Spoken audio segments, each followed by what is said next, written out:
Hi everyone. In this video, we are going to see some details about allegory and allegorical novel in an elaborate manner.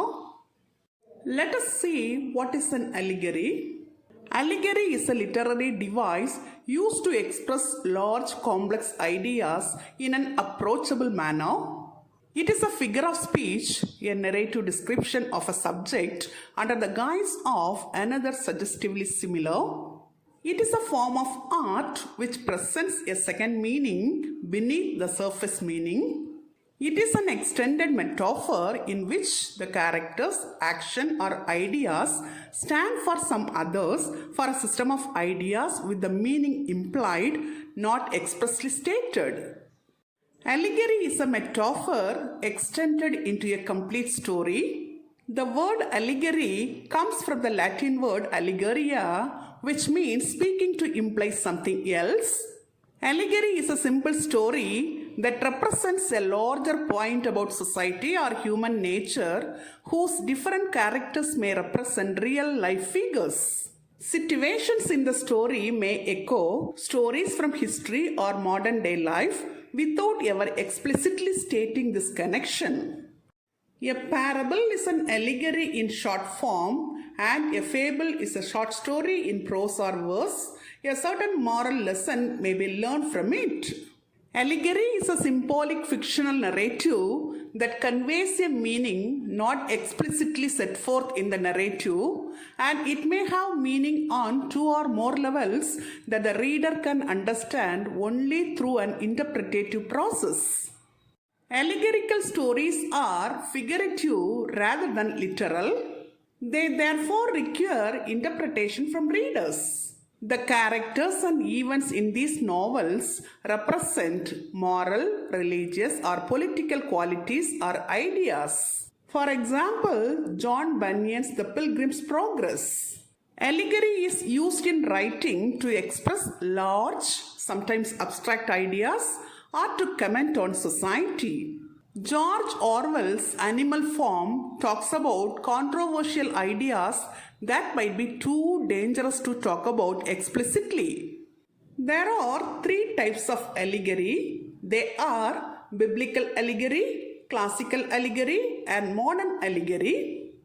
Now let's see them one by one. The first one is biblical allegory. Biblical allegory invokes themes from the Bible and often explores the struggle between good and evil. Biblical allegory can also refer to the allegorical interpretation of the Bible, which differ from literal interpretations and were popular in the Middle Ages. For example, C.S. Lewis's The Chronicles of Narnia. The next one is classical allegory. Classical allegories are the allegories in classical literature. For example, Plato's Allegory of the Cave. Here, Plato imagines the people living in a cave, only ever seeing objects as shadows reflected on the wall from the light of a fire, rather than seeing the objects directly. Plato used the cave as a symbolic representation of how humans live in the world, contrasting reality versus our interpretation of it. The next one is modern allegory. It includes many instances of a phenomenon called allegoresis, which refers to the interpretation of works as allegorical without them necessarily being intended that way. For example, J.R.R. Tolkien's The Lord of the Rings series. There is an ongoing debate among readers on this series whether or not the books were written as an allegory for First World War. Examples of some popular allegory are George Orwell's Animal Farm, Nathaniel Hawthorne's The Scarlet Letter, and Aesop's Fables. Now let's see them one by one. At first, we can see George Orwell's Animal Farm. It's a farm fable in which animals run a society. It mirrors the rise of Leon Trotsky and the Russian Revolution. The story can be read as a fable of farm animals running a society, and also it can be interpreted as the author's criticism of communism. Now let's take Nathaniel Hawthorne's The Scarlet Letter.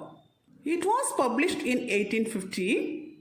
The setting of the novel is in the 1600s. In this novel, Hester Prynne is forced to undergo public humiliation, including wearing the scarlet letter A after she becomes pregnant out of wedlock. The scarlet letter A stands for adulteress. The scarlet letter is itself an allegorical representation of sin and how society punishes it. The novel can be read as a criticism of the hypocrisy of the puritanical society. Now let's take Aesop's Fables. It is a collection of fables which were originally part of an oral tradition in ancient Greece. They are credited to an ancient Greek slave named Aesop. These fables offer guidance on a wide variety of social, political, and religious topics to children. It is an allegory in the form of instructive lessons, the stories that teach children how to behave and what to value. Till now, in this video, we have seen some details about allegory and allegorical novels and also its types and examples in an elaborate manner. Hope you have understood it very clearly. Thank you for listening. For more videos on English language and literature, subscribe and watch our YouTube channel, English Language Waves.